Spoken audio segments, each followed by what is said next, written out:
Have you got for us from the IFP side of the campaign trail? How's that going? Well, good morning to you, Alicia, and good morning to the viewers at home. Well, different political parties are crisscrossing all 17 wards of this municipality, which is the Nquthu municipality. Earlier on, I saw members of the EFF around. I also saw members of the DA as well as NFP. But where we are at the IFP siyanqoba rally, and we are also going to speak to Mr. Simphiwe, who is the Member of Parliament of the IFP. Mr. Simphiwe, thank you very much for your time. In the previous elections, IFP did better than other political parties in this area. Are you hoping for the same? Well, we're going back to the beginning that the MEC of Coxton in this province, by hook and crook and every other trickery, treachery and corrupt and abuse behavior on her part, dissolved this municipality. We are now going into these elections looking for a decisive victory.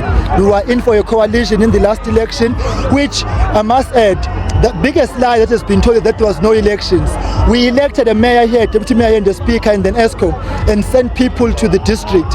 But because the MEC abuses the power for the benefit of the ANC to the municipality, but the commitment to making the people of Nquthu today is that we are prepared to serve them as we are prepared to do so on August the 3rd and for the next 5 years.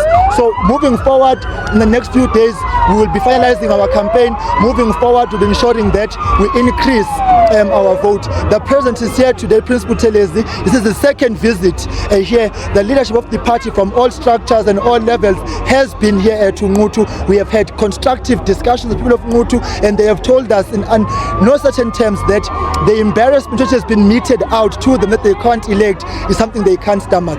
The abuse of power is very wrong, and the desperation which is at play is very wrong. So the choices of people of Nquthu are two. First choice is good and clean governance, which the IFP is offering. The second choice is the choice of desperate clinging on to power on the part of the ANC. We implore the people of Nquthu and the people of South Africa to look at Nquthu as an example what should not happen to them, and for them to ensure that they actually stand up together and fight against the abuse of power. There is a decisive capture of the electorate which took place here, and we want to ensure that we free the people of Nquthu on the 24th of May when we have these by-elections. In the worst case scenario, Mr. Hlengwa, if you don't get the outright majority, are you still willing to go into a coalition with perhaps the DA and the NFP perhaps? We're going to win in Nquthu. On Wednesday we're going to win, but in the unlikely event, very unlikely event that we don't, we are going to extend the cooperation that we have with other parties, but we are going to ensure that we teach the ANC a lesson here. They cannot abuse the provincial powers and the national powers which have been given to them by the electorate and abuse it for their own gain and their own benefit. It is wrong. What the MEC did is wrong, and we know for a fact that it's because she has been protecting her husband's business interests in Umzinyathi district in Jozini, and the public protector at some point will need to look at section 139 and how it is implemented, because it should be implemented in the interest of good governance and not the abuse of state power. With all these allegations, perhaps why aren't you asking the police to investigate them? We have taken this matter up. You go to Jozini in the forest, the pipes are there of a water project which the MEC's husband was supposed to, the tender was given to him. Up to today, there's no water in Jozini. You go into the bush, into the forest, you find the pipes there. And there's a litany of these things. We've raised them with the Minister of Coxton. We will continue to raise them. But our immediate focus now is to win here in Nquthu, is to ensure that we win the district of Umzinyathi and then bring services to Nquthu. We need to fast-track the provision of water, housing. As you can see, this is a rural community which for the past 5 years was under the ANC rule and zero service delivery took place. We need to push back the frontiers of poverty, unemployment. Young people are unemployed, and poverty is now a norm. We need to be able to put in place a developmental agenda which will ensure that the people of Nquthu live prosperous lives. So that's the message that the IFP is bringing here today, to say trust us.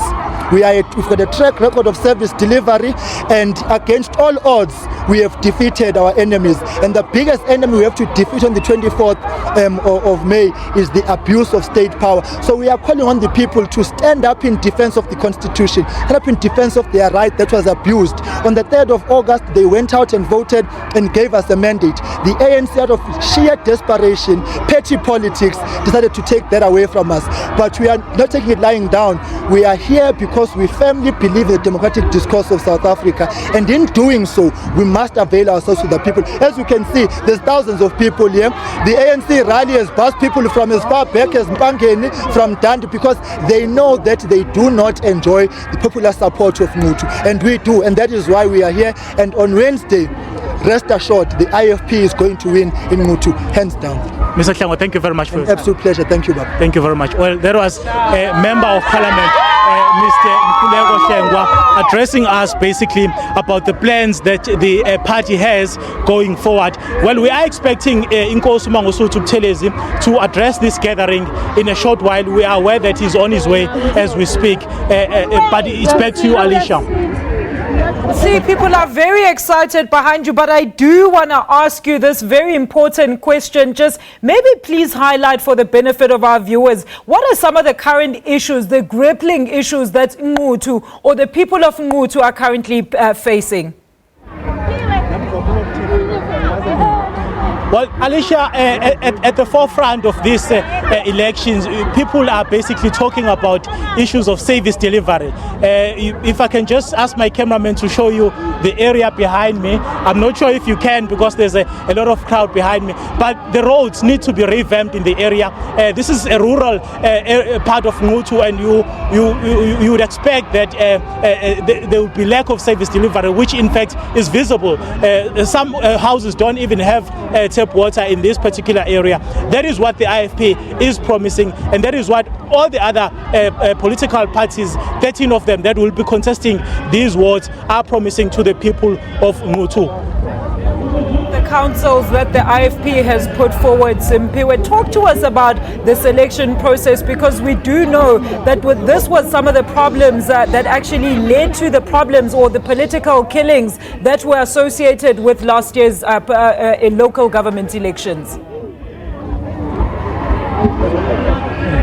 Well, Alicia, in terms of the political violence in the area, I can say that having observed the area in the past, say, few months, there hasn't been much really to talk about. In fact, there's been peace around. You see buses carrying ANC supporters crisscrossing the wards. You also see buses carrying IFP supporters crisscrossing the wards. There's been no confrontation in terms of the different political parties as we head to this election. Well, you would understand that, Alicia, what led to this basically by-election was the problems between the political parties, the different political parties, where representatives of political parties had actually taken their parties to court, which is why what basically the MEC for Coxa in the province, Ms. Nomusa Dube said, was the result that the court processes are dragging and the municipality is not able to constitute its council. So the best way to do is to dissolve this municipality and go for a rerun of the elections. Simphiwe, I want to ask you this. I posed the same question to Ayanda in a short moment ago. I want to ask, from the IFP side, who are they eyeing if the debate of coalitions has to come up and if an outright winner is not declared in the results? Well, I spoke earlier to the NEC member of the IFP, Mr. Mfanje Mbango, who categorically stated that they are prepared to work with, for instance, the Democratic Alliance in the province and the EFF in the province, if it means that they have to co-govern this municipality.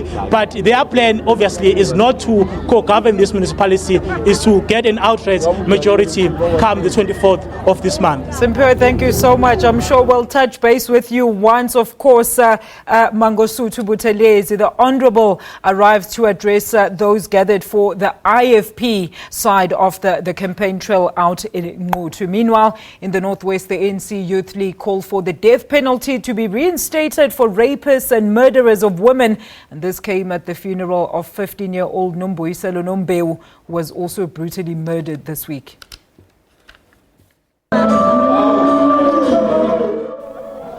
Sobs of despair. Candles lit.